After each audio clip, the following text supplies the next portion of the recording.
Hey, I'm the cat toy lady. So today is part 2 of the treat dispensing toys and trying them out, seeing what the cats like, seeing what your money is best spent on. First off, Whisker City's I Was Born to Hunt, which is like $6.99 at PetSmart.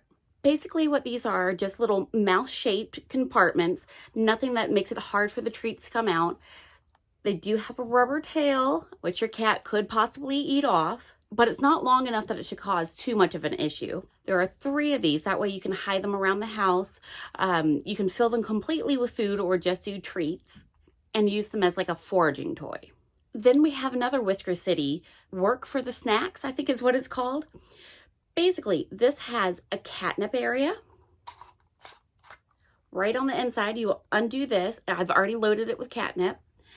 And the inside is just a simple area to be able to put the treats with 2 holes for them to fall out of. And it too is $6.99 at PetSmart. Oh, and it's weighted. It's like a Weeble Wobble. Next, I have the Kong toy.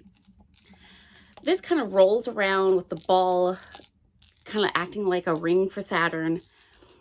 To open it, you line up you can kind of see, to open it, you kind of line up the edges with the disc that goes all the way around and twist.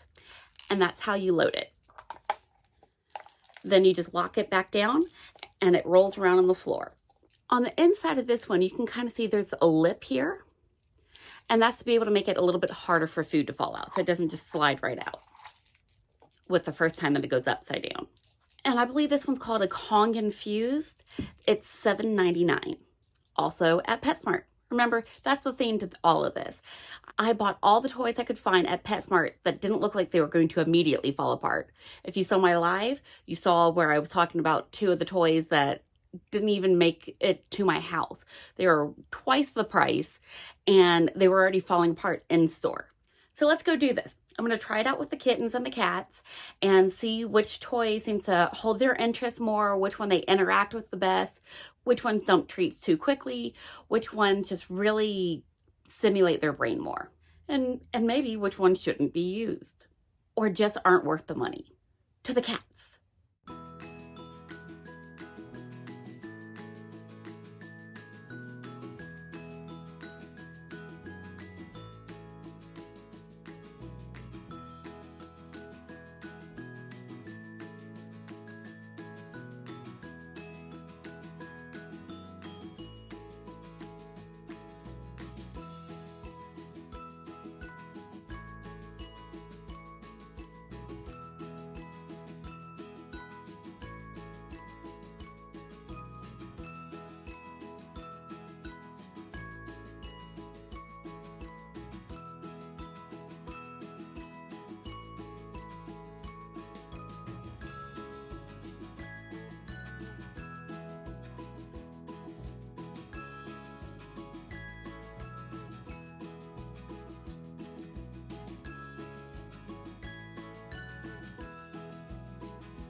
Charlie.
So there you have it. For my cats, this was a dud.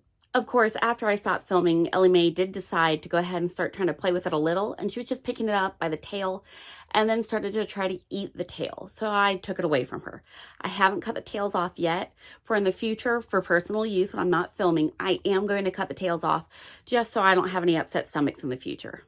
I think I'm going to use these strictly as foraging toys that I hide around the house. They just didn't hold their interest. They didn't immediately figure out how to get the treats out.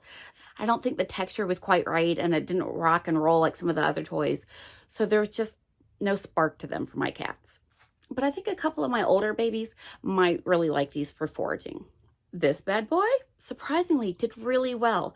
I was worried that because there's nothing really to block the treats from coming out, that it would just be a little too easy to use. But it wasn't. The cats really got into it. I don't know about this rubber top holding up all too well since Charlie likes to chew on the top of it. But if you can see, there really isn't any chew marks after him chewing on it some. I think the cats really liked the way that they could bat it around and it kept going upright. It really did keep their attention. And this bad boy by Kong. At first, the cats were a little slow to figure it out, but once they did, it was a big hit. It doesn't dispense treats as easily as you would think it does. And after filming, I ended up finding it all the way in my kitchen because the cats had chased it into the other room. And if you can hear, it has kind of that rattling sound, and that really intrigued the cats. So good job, Kong, on thinking through the sounds for this one. It's hard to say which of these was better than the other because they both really did intrigue my cats, and they intrigued them in different ways. This one was more of a chase toy across the room. This one, just the way it kept going right back upright, really kind of kept them batting at it and interacting. Yeah. This one, not so much. I'll be honest, I'm not a big fan of it. I am going to cut the tails off, like I said before, and see if the older babies like it. Maybe I'll do a short. Look out for some shorts with the toys. And maybe I'll even do a short that has all 5 toys from episode 1 and this one. And we'll see when they're all lined up which ones the cats go for. And for those of you interested, yes, there is another Charlie video coming up. Charlie is going to be having some surgeries done. Unfortunately, he now has a head tilt and has developed a polyp in his ear. That's been some of his ongoing sinus issues he's had. It's finally gotten large enough that we can really tell there's a polyp there, and it may go into his sinuses. So be on the lookout for that Charlie video soon. And as always, I would love to hear if there's a toy that you think I should try out that maybe you haven't spent the money on but you're curious about, or if there's one that your cat's already in love with. Let me know. Now go find a cool toy and play with your cat.